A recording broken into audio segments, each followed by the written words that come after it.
Dear Q Talks, why is it challenging to teach in South LA?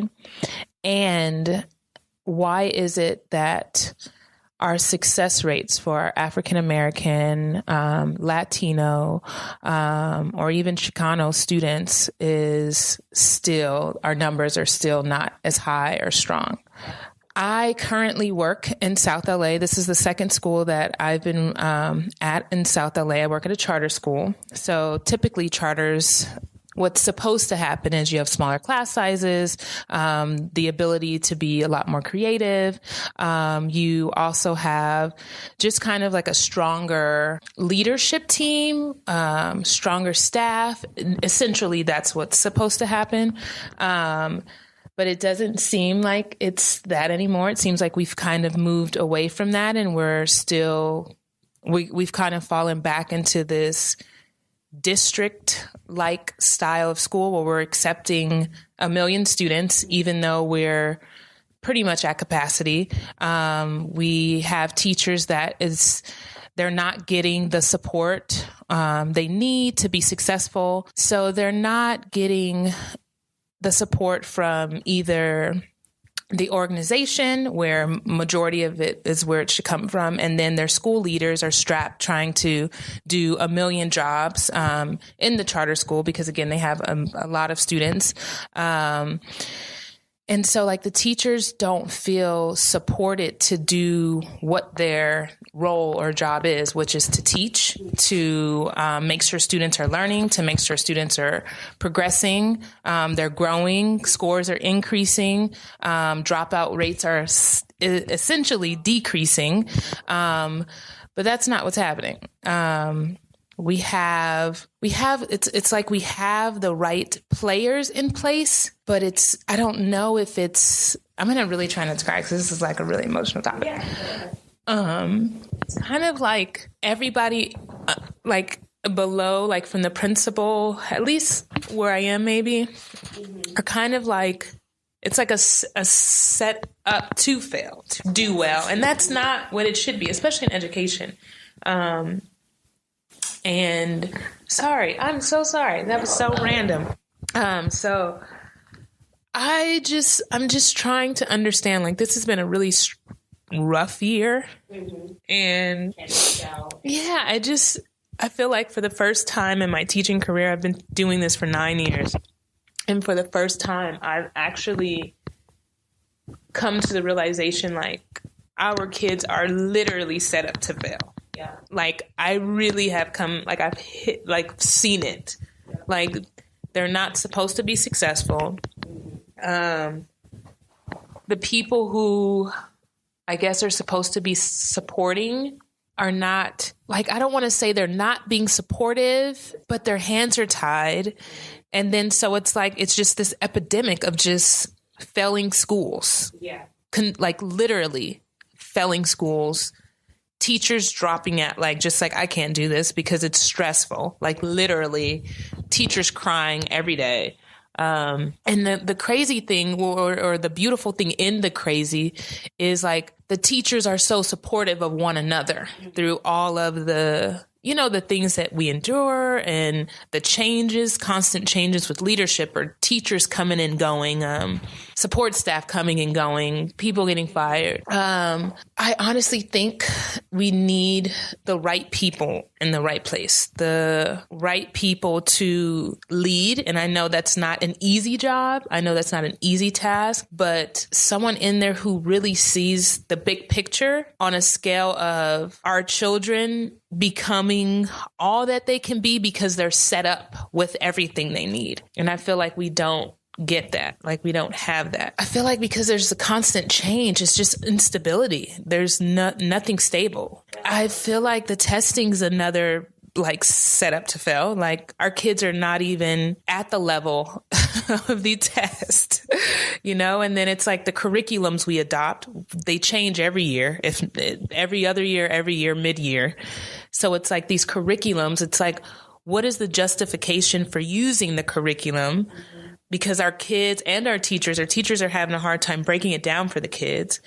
And these are great teachers, they're just like, our kids aren't here yet. Why don't we allow us to be a little more creative, use our creative space to get our students where they are and then build them up. But they don't, that's not the case. And then they test like crazy. Like we spent over a month testing our kids for state tests, district tests, school-wide organizational tests. And it's like really intense. And then they're just like so tired, and I feel like we have good people in position, like who want to really fight and who want to see these students through these like rough patches and build them up, because you're not just teaching them. You're like literally a role model for them. You're a counselor for them. You're so many things. Teachers wear so many hats. So it's like in the midst of all of those roles that you're trying to play, ultimately you're trying to make these human beings and prepare them to be successful, like outside of this year, outside of this classroom, outside of this school, like you're trying to prepare them for the world. And I feel like we're not doing that in so many entities within the school, and like just the services they need. Like I work with students who they've experienced quite a bit of trauma. And that's like a scale, like from very small, but haven't been able to talk about it or deal with it, to a very large scale, which is they've seen a lot, been through it a lot. And so they're very impulsive. They don't know how to respond, how to, in a sense, talk things out, which is what you want them to be able to do. I think for starters, like I would want to have like some type of parent program, because a lot of it stems from the parents and guardians.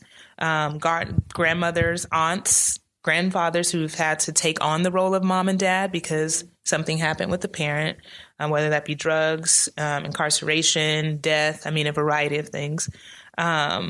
Just educating the parents and knowing like, hey, you're not alone. Like there's a community here, not just for your child, but also for you, because we want you to ultimately be successful and have access, which then will create that space for these students to then learn like, wow, you guys are educating my guardian or my parent because they want to be successful as well in some way.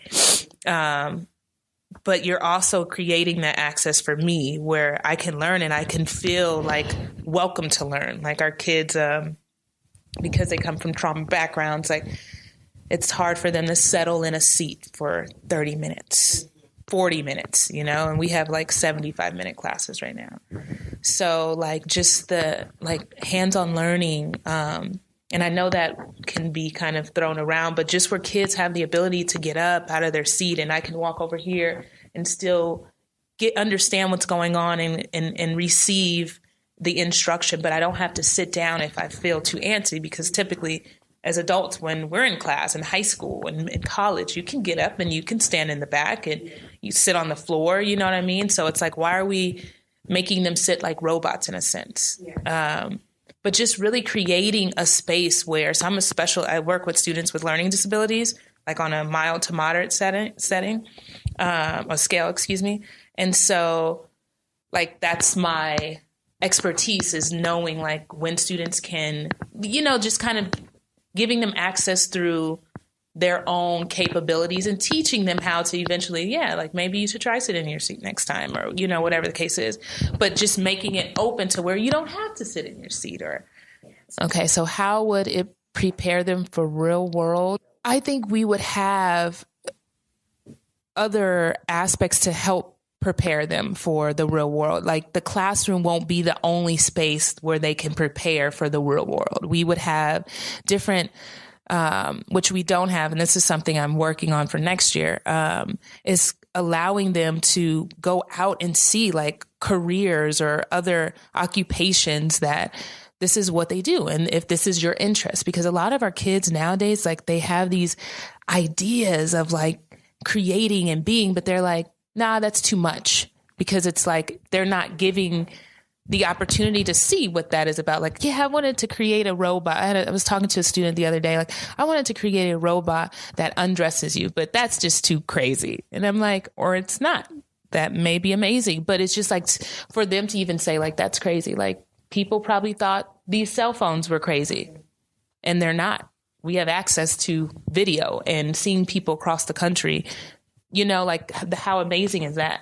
And so it's like allowing them to see like these are different occupations. These are different career fields or paths that you may not have to sit in your seat. But then there's also some where you do, and this is how it goes, but maybe that's not for you. So just exposing them to the world in a sense, like where you're not just so enclosed to like, well, I should not, everybody's telling me not to be a basketball player, a football player. I should want to be a lawyer. Maybe you don't want to. Why not? Like just kind of exposing them to just other roles in this world, or allowing them to create the space to create a role, that is probably happening somewhere, maybe they don't see it.